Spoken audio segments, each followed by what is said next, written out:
Hello everyone, how are you? I hope that you will be very fine and I am also very fine. I am engineer Jay Singh. Today I am going to discuss a very important issues which will destroy the development of our country, which also destroy the moral nature of our society, and hence I have made a party which is called as National Educated and Honest Public Party.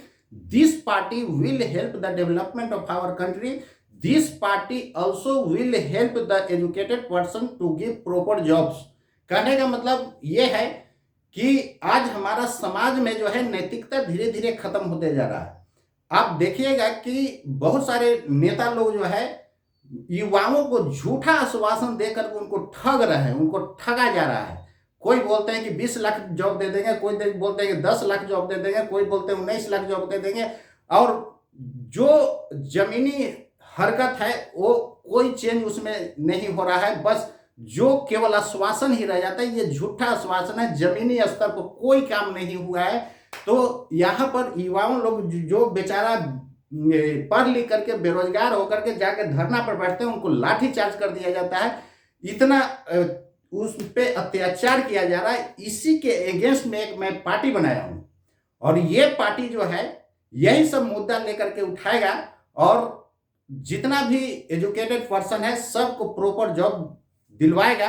तो आप लोग इस party को तहे दिल पूरे support कीजिए, एकदम दिल से सपोर्ट कीजिए, खुल करके आइए, और हम लोग पूरा इंडिया में जो है आंदोलन खड़ा कर देंगे। कैसे नहीं होगा, रोजगार का इतना कमी हो गया कि शिक्षित लोग बेचारा जो है उनका विश्वास मनोबल टूट चुका है, और नेता लोग जो है यहाँ पर धर्म के आधार पर एक दूसरे को लड़वाते रहते हैं, और लड़वा करके अपने आप को जीत करके जो है प्रधानमंत्री बन जा रहे हैं, मुख्यमंत्री बन जा रहे हैं। यहाँ युवाओं को बेचारा जो एजुकेटेड है उसको कोई देखने वाला नहीं है।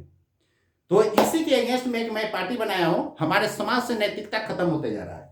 अब देखिए, हाल फिलहाल का बिहार विधानसभा का जो शीतकालीन सत्र चल रहा है, उसमें इतना जबरदस्त हंगामा हुआ है कि आप उसको देख करके दंग रह जाएंगे। हमारे जब राजा लोग ऐसा रहेंगे तब बताइए हम लोग आप लोग क्या कर सकते हैं। देखिए, आपको मैं रिपोर्ट दिखाने जा रहा हूं, जस्ट आगे आप देखिए कैसा रिपोर्ट। विपक्ष के नेता का प्रोसीडिंग से हटा देना ये कतई उचित नहीं है। मुख्यमंत्री जी को माफी मांगना चाहिए, जिस तरह से उत्तेजित होकर मेरे सदस्यों के साथ व्यवहार किए, इनको माफी मांगना चाहिए।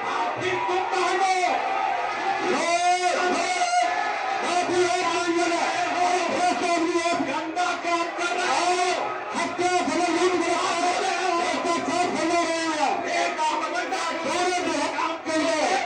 जंगल राज को पूरे तौर पर बर्बाद होगे। इतना गंदा काम आज तक किसी ने नहीं किया है जो कर रहे हो। बहुत गंदा काम है। कैसे जीते हो? बोला मैं कह रहा हूं, कैसे हो? बोला नेता पर विभाग के हाथों को जीते थे। आप जो है हो, आप बिना इजाजत के ये बात बोल रहे हैं, अपने को दबाव करोगे। सदन के नेता के द्वारा किसी तरह के अपमानजनक बातें नहीं हुई है, इसलिए सदन और आसन ने कहा है कि बिना इजाजत के प्रतिपक्ष के नेता जो बोले हैं वो प्रोसीडिंग का अंश नहीं बने। एक काम गलत ये जो बोल रहे इसलिए माफी ये नहीं मांगे, माफी आप में मांगोगे, माफी मांगे आप। सदन नेता आपको सुने को या शांति को बनाए। नीतीश कुमार ने अपने उत्तराधिकारी के तौर पर तेजस्वी यादव का नाम लिया है। नीतीश ने कहा है कि अब जो भी काम बाकी है वो तेजस्वी की अगुवाई में पूरा किया जाएगा। और इतना ही नहीं, नीतीश ने तो यहां तक कह दिया कि 2025 का चुनाव तेजस्वी की अगुवाई में ही लड़ा जाएगा।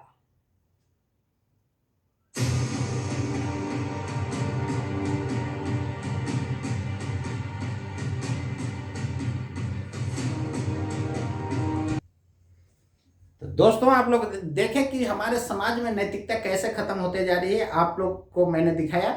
तो नेता लोग जो है झूठा वादा करके युवाओं को फंसा करके उनसे वोट ले रहे हैं और बाद में ठेंगा दिखा दे रहे हैं। तो इसी पर हम लोग एक आंदोलन चलाने जा रहा हूं, और ये national educated and honest public party के थ्रू जो है इससे आप लोग जितना हो सके आप लोग सब जुड़िए। और एजुकेटेड पर्सन यदि पूरे देश चलाएंगे तो उम्मीद करते हैं कि सारे बेरोजगारों का समस्या, जितना भी बेरोजगार लोग हैं, एजुकेटेड बेरोजगार लोग हैं, सबका समस्या खत्म हो जाएगी। तो इसलिए जितना तेजी से इसको फैलाइए, सब जगह शेयर कीजिए और सबको इससे जोड़िए। जितना भी ऑनेस्ट लोग हैं अंदर से, जिनमें ऑनेस्टी है, सब जुड़ते जाइए। और जितने एजुकेटेड पर्सन है, अनएजुकेटेड, सब लोग इससे जुड़िए। और उसके बाद देखिए देश का कल्याण होते जाएगा। और झूठे वादों से बचिए। बहुत सारे नेता लोग वही झूठा वादा करके युवाओं को ठग रहे हैं और उनको जो है बेवकूफ बना करके अपना वोट लेकर के उनको ठेंगा दिखा रहे हैं। इसलिए आप लोग मन से इस पार्टी को आप सपोर्ट कीजिए। चलिए आपको आगे भी मैं दिखा रहा हूं झूठा वादा। मोदी सरकार ने बड़ा फैसला लिया है। अगले 1.5 साल में 10 लाख भर्तियों का फैसला लिया गया। रोजगार के मोर्चे पर यह एक बहुत बड़ी खबर है। सभी मंत्रालयों को इसके लिए प्रधानमंत्री की तरफ से निर्देश दे दिए गए हैं और अगले 1.5 साल में 10 लाख भर्तियों की प्रक्रिया को सरकार पूरा करेगी। 10 लाख नौकरियां देने जा रही है सरकार। और इस बात का ऐलान खुद प्रधानमंत्री कार्यालय के ट्विटर हैंडल से किया गया है। पीएमओ इंडिया, ये जो ट्विटर हैंडल है, इसके जरिए प्रधान का लिखा गया है कि पीएम मोदी ने हर विभाग और मंत्रालय में मानव संसाधनों की समीक्षा की है और आदेश दिया है कि अगले 1.5 साल में मिशन मोड में 10 लाख लोगों की भर्ती की जाए। ये प्रधानमंत्री कार्यालय पीएमओ की तरफ से किया गया ट्वीट है और इसका गया, देखिए ये वो ट्वीट है। PM Narendra Modi reviewed the status of human resources in all development on departments and ministries and instructed that recruitment of 10 lakh people be done by the government in mission mode in next 1.5 years। यानी कि अगले 1.5 साल में 10 लाख नौकरियां सरकार दे। अगले 1.5 वर्ष में 10 लाख लोगों को सरकारी नौकरी देने का लक्ष्य तय किया है। तो इसलिए आज का जो डीएनए है, इसमें नौकरियां ही नौकरियां हैं। हालांकि विपक्ष अब मोदी सरकार से पूछ रहा है कि वो ये 10 लाख नौकरियां कहां से लाएगी, और उसने वादा तो करोड़ों नौकरियों का किया था। तो इसका जवाब यह है कि इस समय केंद्र सरकार से जुड़े हुए तमाम मंत्रालयों, विभागों और अलग अलग प्रशासनिक इकाइयों में 8,86,000 सरकारी पद खाली पड़े हुए हैं। ये सभी नौकरियां ग्रुप ए, ग्रुप बी और ग्रुप सी की हैं। ग्रुप ए और ग्रुप बी का मतलब ऑफिसर रैंक की नौकरियों से है, जबकि ग्रुप सी में क्लर्क जैसे पदों की नौकरियां होती हैं। वर्ष 2020 में केंद्र सरकार से संबंधित ग्रुप। दोस्तों, आप लोग ने सुन लिया कि 10 लाख रोजगार की बात किया गया था। 2019 में लोकसभा इलेक्शन हुई थी, 1.5 साल की बात थी। ये 2022 चल रहा है, वो भी 22 खत्म होने जा रहा है। तो बताइए, ये 19 से 3 साल की बात हो गई, मतलब 1.5 साल में ही बोला गया था। ये रोजगार गया कहाँ? तो केवल आपको आश्वासन दिया जाता है और झूठी वादा करके आपको फंसाया जाता है। इसलिए उससे बचिए और इस पार्टी को सपोर्ट कीजिए। और इसमें सारे एजुकेटेड और ऑनेस्ट पर्सन लोग जुड़े और यही लोग आगे फ्यूचर में देश को चलाएंगे। और देखिएगा, इंडिया जो है आगे जा करके अमेरिका बन जाएगा। तो यदि हमारे देश के सारे नेता लोग यदि ईमानदार होते तो आज इंडिया अमेरिका से आगे निकल जाता। तो चलिए, आज आपको हम ये भी बता रहा हूं कि ये तो 10 लाख का वादा किए और अगेंस्ट पार्टी जो है इनसे आओ नताओ देखे वो 19 लाख की वादा कर दिए। चलिए दिखा रहा हूं आगे आपको रिपोर्ट। बिहार विधानसभा चुनाव में जो मुद्दा सबसे ज्यादा कैची रहा वो है पहली कैबिनेट में पहली कलम से 10 लाख सरकारी नौकरी। तेजस्वी ने इस मुद्दे को तमाम चुनावी रैलियों में खूब जोर शोर से उठाया। तेजस्वी ने कहा कि नीतीश सरकार बिहार से पलायन रोकने में नाकाम रही है। पूरे देश में बेरोजगारी का जो स्तर है उसमें बिहार की स्थिति सबसे ज्यादा खराब है। तेजस्वी ने कई बार कहा कि सरकार बनते ही पहली कैबिनेट में 10 लाख सरकारी नौकरियां निकाली जाएंगी, जिससे कि नौकरी का इंतजार कर रहे लोगों को राहत मिल सके। हालांकि इसके जवाब में नीतीश कुमार और उनकी पार्टी ने कई बार सवाल उठाए कि बजट कहां से आएगा। जबकि दूसरी ओर बीजेपी ने अपने घोषणा पत्र में 19 लाख रोजगार की बात कही है। हालांकि रोजगार के मसले पर केंद्र में बीजेपी का ट्रैक रिकॉर्ड ठीक नहीं रहा। शायद यही वजह रही कि सारे एग्जिट पोल में तेजस्वी यादव को मुख्यमंत्री बनाने के लिए और पहली पसंद के रूप में इशारा कर रहे हैं। तेजस्वी ने कहा कि दूसरी बात यह समान काम समान वेतन की जो मांग नियोजित शिक्षक लंबे समय से कर रहे हैं, उनसे मैं ये वादा करना चाहूंगा कि हमारी सरकार बनते ही हम उनकी सारी मांग पूरी करेंगे। तेजस्वी से उम्मीद बांधे उन लाखों युवाओं में एक एंगल कोरोना काल में घर पहुंचे प्रवासी मजदूरों का भी रहा। उन्हें भी उम्मीद है कि पहली कैबिनेट में 10 लाख सरकारी नौकरियों की बात करने वाले तेजस्वी पलायन को लेकर कुछ कदम उठाएंगे, जिससे कि मजदूरों को काम की तलाश में बाहर न जाना पड़े। इसकी झलक कई बार तेजस्वी के भाषण में दिखाई दी।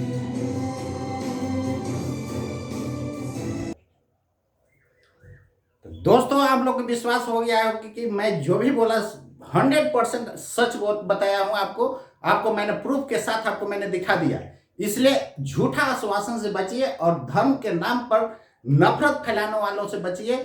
और आप खुद समझिए, कॉन्स्टिट्यूशन में ये रूल है कि आप सब आदमी को जीने का अधिकार है। हमारे कंट्री में सबको जीने का अधिकार है। आप किसी को बाहर नहीं कर सकते हैं। तो ये फिर धर्म के नाम पर आपको बेवकूफ बनाया जाता है, ये बिल्कुल गलत है। और धर्म के नाम पर आप किसी को भगा सकते हैं क्या? यहाँ से नहीं भगा सकते हैं। तो धर्म के नाम पर नफरत केवल फैलाया जाता है। इसमें पब्लिक लोग ही कटते मरते हैं। जहां कहीं भी दंगा होता है इसमें पब्लिक ही मराता है, ये नेता लोग नहीं मराते हैं। तो इसलिए आप लोग इसको हर हाल में इस पार्टी को आप सपोर्ट कीजिए। और ये पार्टी जो है तहलका मचाने वाला है फ्यूचर में, इसलिए हर हाल में आप लोग सपोर्ट कीजिए जितने एजुकेटेड लोग हैं। और आपको मैं आगे न्यूज दिखा रहा हूं।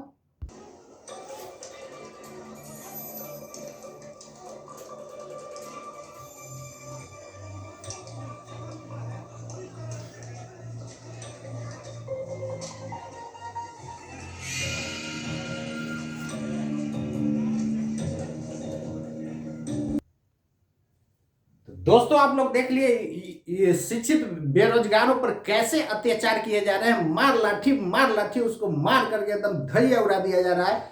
तो कम से कम इतना से आपको आंख खुलना चाहिए। कम से कम आप लोग इस पार्टी को आप सपोर्ट कीजिए और देखिए, इस तहलका मचा देगा, सबको हालत खराब कर देगा। इसलिए ये जो है हम लोग ये एजुकेटेड पर्सन हो करके ये जो है आप लोग तमाशा केवल देखते रहते हैं। और तहे दिल से आप लोग इस पार्टी को सपोर्ट कीजिए ताकि ऐसे अत्याचारों का विरोध किया जाए।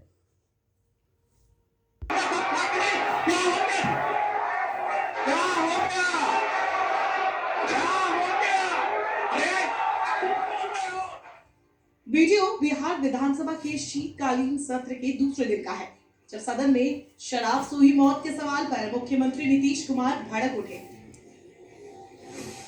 वीडियो में सुनाई दे रही आवाज भी मुख्यमंत्री नीतीश कुमार की है। दरअसल बीते 13 की गुंडागर्दी देखने को मिली। मामूली सी बात को लेकर के भाजपा नेता और उसके समर्थकों ने युवकों को पीटा। युवक की पिटाई का वीडियो सोशल मीडिया पर वायरल हो गया है। भाजपा नेता पिट्टू ठाकुर ने शराब के नशे में युवक को भद्दी गालियां दी। गुजरी थाना क्षेत्र के राम गोपाल चौराहे का यह पूरा मामला है। बीजेपी युवा मोर्चा के नगर अध्यक्ष ऋतुराज चतुर्वेदी की दबंगई का वीडियो सोशल मीडिया में जमकर वायरल हो रहा है। वीडियो में नेताजी अपने साथियों के साथ मिलकर सैलून संचालक के साथ जमकर मारपीट करते नजर आ रहे हैं। इतना ही नहीं, नगर अध्यक्ष ने मारपीट के साथ ही दुकान का सामान भी तोड़ दिया।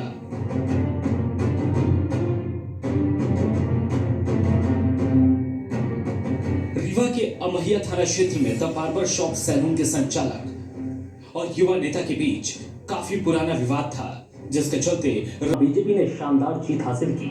तो वहीं दूसरी तरफ इस दौरान जमकर हिंसा भी हुई। चुनाव नतीजों के दौरान तमाम जिलों से हिंसा, पथराव, गोलीबारी और बीडीसी सदस्यों की धरपकड़ की खबर भी सामने आई। हालांकि बीजेपी ने इस हिंसा का ठीकरा सपा पर फोड़ दिया, लेकिन अब जो वीडियो सामने आ रहा है वो बीजेपी की पोल खोलता दिखाई दे रहा है। इटावा के एसपी सिटी का एक वीडियो सोशल मीडिया पर काफी वायरल है, जिसमें वो मोबाइल पर अपने सीनियर को बताते नजर आ रहे हैं कि उन्हें बीजेपी के लोगों ने थप्पड़ मारा। इस वायरल वीडियो में इटावा में तो दोस्तों, आप लोग को देखने से आपको समझ में आ गया होगा कि क्या हमारे देश में हो रहा है, तो हम लोग पढ़ लिख करके यदि इस तरह करेंगे तो कैसे हमारे कंट्री का डेवलपमेंट प्रॉपर होगा? हो पाएगा क्या? कभी नहीं हो पाएगा। इसलिए आप लोग साथ दीजिए, आप लोग, हम लोग, सब लोग एकजुट होकर के, जितने भी एजुकेटेड ऑनेस्ट पर्सन सारे एकजुट होकर के हम लोग आंदोलन खड़ा करेंगे और बाद में हम लोग देश चलाएंगे और ये लोग विपक्ष में काम करेंगे और देखेंगे सारा हम लोग का जो है टोटल काम हर एक तरह से अच्छा चलते चलेगा और इंडिया को अमेरिका बना देना है। तो आप लोग तहे दिल से इस पार्टी को सपोर्ट कीजिए और देखिए ये पूरा जो है इंडिया को ये लोग मिल करके ये बर्बाद कर देगा। यानी अंग्रेजों का जो शासन था उससे भी बदतर स्थिति हो चुका है। इससे बेहतर तो अंग्रेज वाला शासन इससे अच्छा था। बताइए, अंग्रेज से भी ये बदतर स्थिति बना दिया है, एकदम खत्म कर दिया है, सबको जीना हराम कर दिया है। तो आप लोग, हम लोग एजुकेटेड हो करके एक पार्टी के हम लोग ऑर्गेनाइजेशन किए हैं जिसका नाम है national educated and honest public party. इस पार्टी को हर हाल में सपोर्ट कीजिए। तो अभी भी अंग्रेजी शासन जो इस टाइप का हो रहा है उससे भी बदतर स्थिति, वो सारा हटा दिया जाएगा। अंग्रेज को तो भगा ही दिया गया और ये लोग को भी लास्ट में जो है हम लोग को सपोर्ट करना पड़ेगा। इतना मजबूर कर देंगे कि हम लोग को सपोर्ट करेगा। इसलिए आप लोग हर हाल में जो है इस पार्टी को तहे दिल से सपोर्ट कीजिए। बस आपसे इतना ही रिक्वेस्ट है और आप लोग से हाथ जोड़ रहा हूँ कि इस पार्टी को सपोर्ट कीजिए और हम लोग अपना कंट्री को आगे डेवलपमेंट करते हुए। बहुत लोग जो है सारे एक नेता दूसरे पर आरोप लगा रहे हैं, वो उस पर आरोप लगा रहे हैं, एक बोल रहे हैं 75 साल, वो कुछ बोल रहे हैं, वो कुछ बोल रहे हैं, खाली बस एक दूसरे पर आरोप लगा रहे हैं, बाकी कोई काम नहीं हो रहा है। 10 लाख नौकरी देंगे, 19 लाख नौकरी देंगे, ये सब केवल हवाबाजी होते जा रहा है। और युवा बेचारा जो है शिक्षित होकर, एजुकेटेड होकर के जो बेचारा जो है जा करके हड़ताल करता है, उस पर लाठियां बरसाया जाता है। ये बताइए कितना दर्दनाक हालत है। तो हमारे देश का समझिए तो ये बहुत क्रिटिकल केस हो चुका है। इसलिए अब पब्लिक बर्दाश्त नहीं करेगी और सब लोग सपोर्ट कीजिए और एजुकेटेड जितने लोग हैं, एजुकेटेड सारे लोग इससे जुड़िए, अनएजुकेटेड लोग भी जुड़िए, उनको एजुकेटेड बना करके जॉब दिया जाएगा, रोजगार दिया जाएगा। इसलिए सारे लोग को, पूरे पब्लिक से रिक्वेस्ट है कि इस पार्टी को सपोर्ट कीजिए। तो मिलते हैं बच्चे, आप लोग मिलते हैं दोस्तों आप लोग से बाद में। और हर हाल में जितना भी युवा लोग हैं सब इस पार्टी को सपोर्ट कीजिए और देखिए तहलका मच जाएगा। पूरे हम लोग इंडिया में आंदोलन खड़ा करेंगे। ठीक है, मिलता हूँ नेक्स्ट।